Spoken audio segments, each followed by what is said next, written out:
오늘 우리에게 주신 하나님의 말씀 베드로전서 1장 18절로 25절 말씀입니다. 생명의 샘가 12월 10일 금요일 말씀 어린 양에게 순종함으로 함께 읽겠습니다. 너희가 알거니와 너희 조상이 물려준 헛된 행실에서 대속함을 받은 것은 은이나 금같이 없어질 것으로 된 것이 아니요 오직 흠없고 점없는 어린 양 같은 그리스도의 보배로운 피로 된 것이니라. 그는 창세전부터 미리 알린 바 되신이나 이 말세에 너희를 위하여 나타내신 바 되었으니 너희는 그를 죽은 자 가운데에서 살리시고 영광을 주신 하나님을 그리스도로 말미암아 믿는 자니 너희 믿음과 소망이 하나님께 있게 하셨느니라. 너희가 진리를 순종함으로 너희 영혼을 깨끗하게 하여 거짓이 없이 형제를 사랑하기에 이르렀으니 마음으로 뜨겁게 서로 사랑하라. 너희가 거듭난 것은 썩어질 씨로 된 것이 아니요 썩지 아니할 씨로 된 것이니 살아있고 항상 있는 하나님의 말씀으로 되었느니라. 그러므로 모든 육체는 풀과 같고 그 모든 영광은 풀의 꽃과 같으니 풀은 마르고 꽃은 떨어지되 오직 주의 말씀은 세세토록 있도다 하였으니 너희에게 전한 복음이 곧 이 말씀이니라. 아멘. 오늘 말씀 속에서 사도가 하고 싶은 결론적인 권면은 22절에 있죠. 마음으로 뜨겁게 서로 사랑하라. 이 말씀을 하고 싶은 거예요. 근데 이 말씀을 가능케 하기 위해서 앞뒤에 말씀들이 있는 거죠. 그러니까 뜨겁게 서로 사랑하기 위하여서 그 동력이 되어지는 것이 무엇인가 앞뒤에 있는 말씀이에요. 이 베드로전서 처음 시작 때부터 그 원리는 그래요. 지금 그 성도들이 여러 가지 시험을 당하고 있잖아요.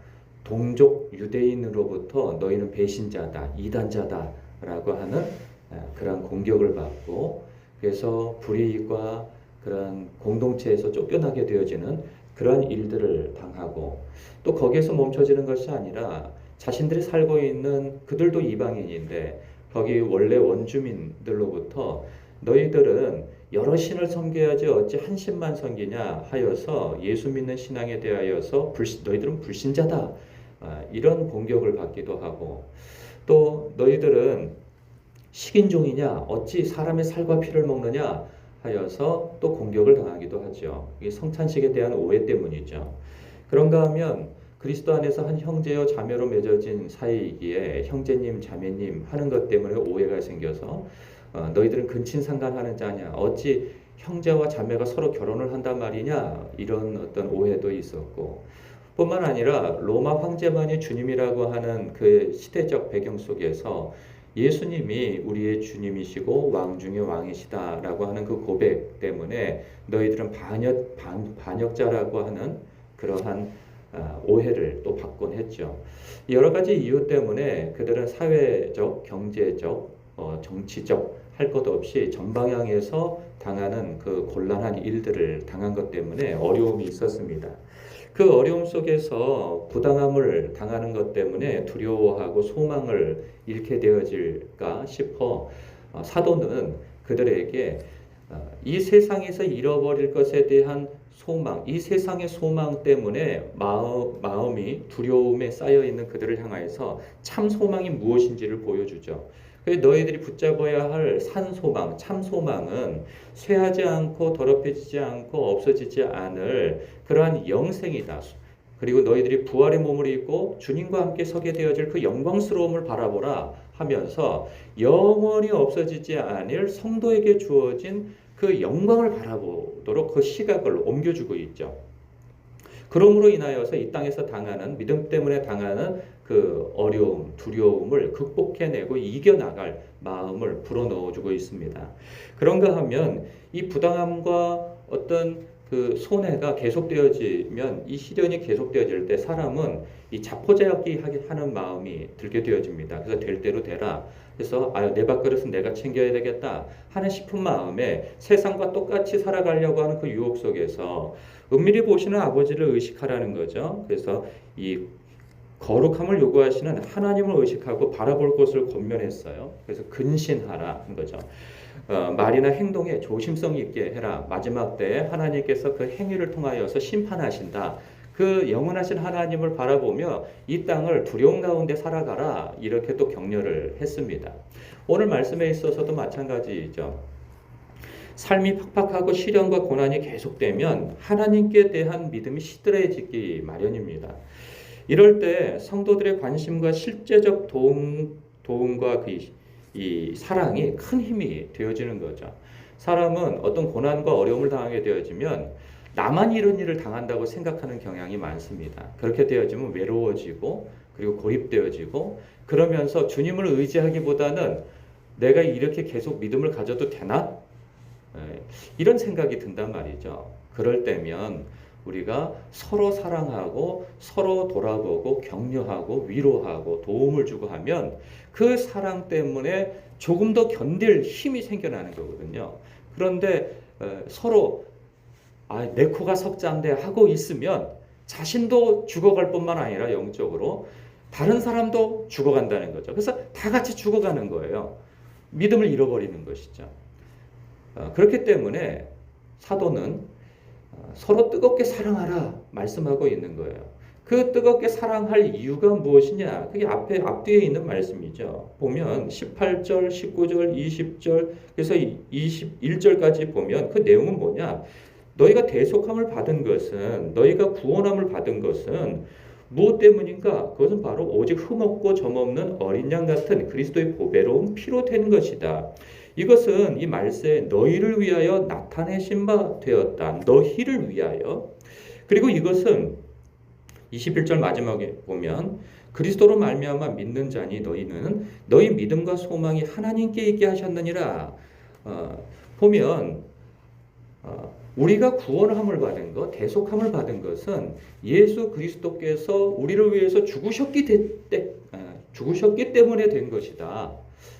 그리고 이 모든 일들은 너희를 위하여서 하신 일이다. 이 말세 때.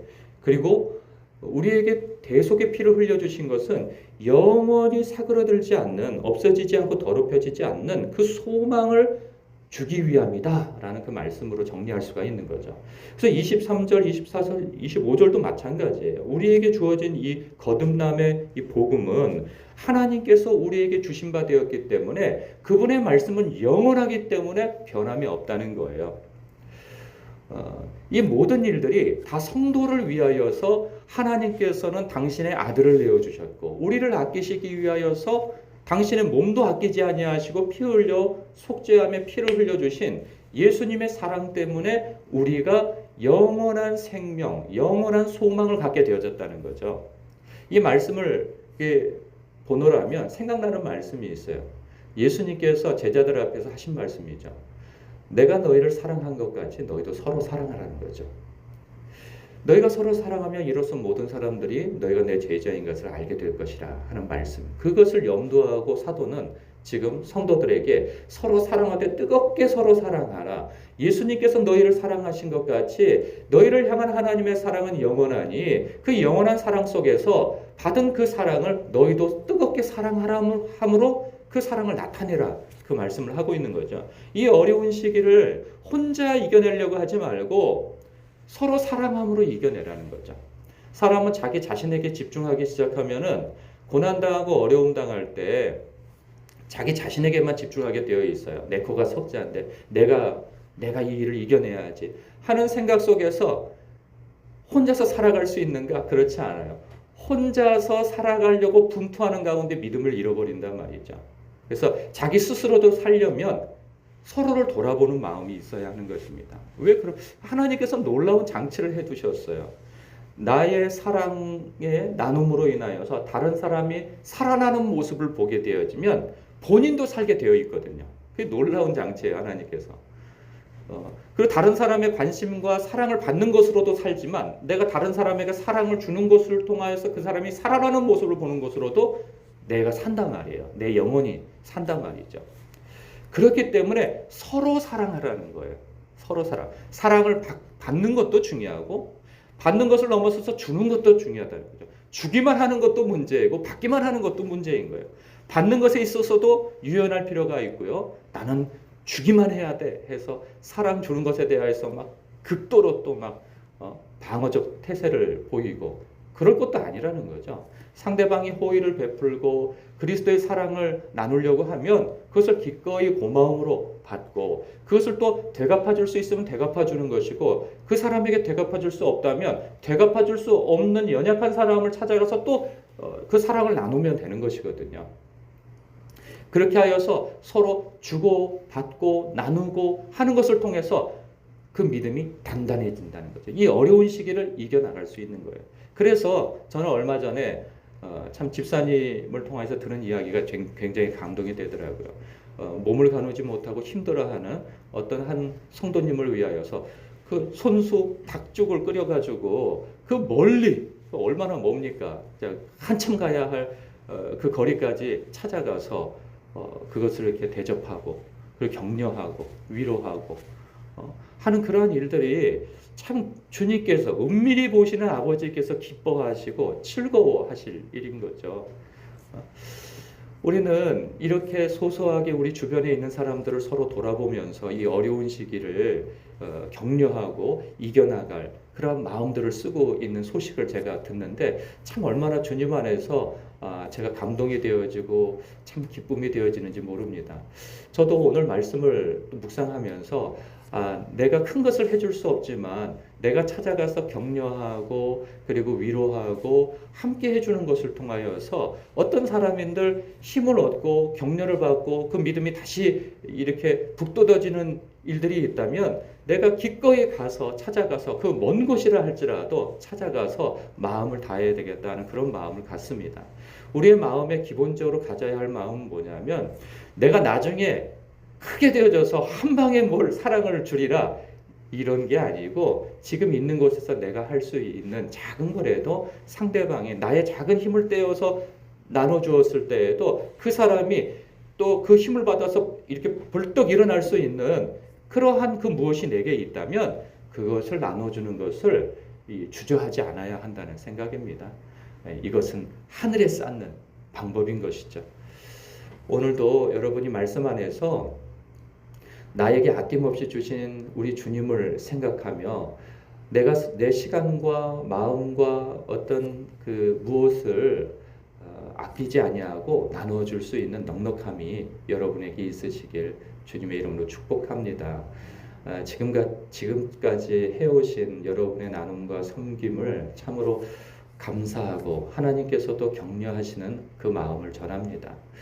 기도하겠습니다.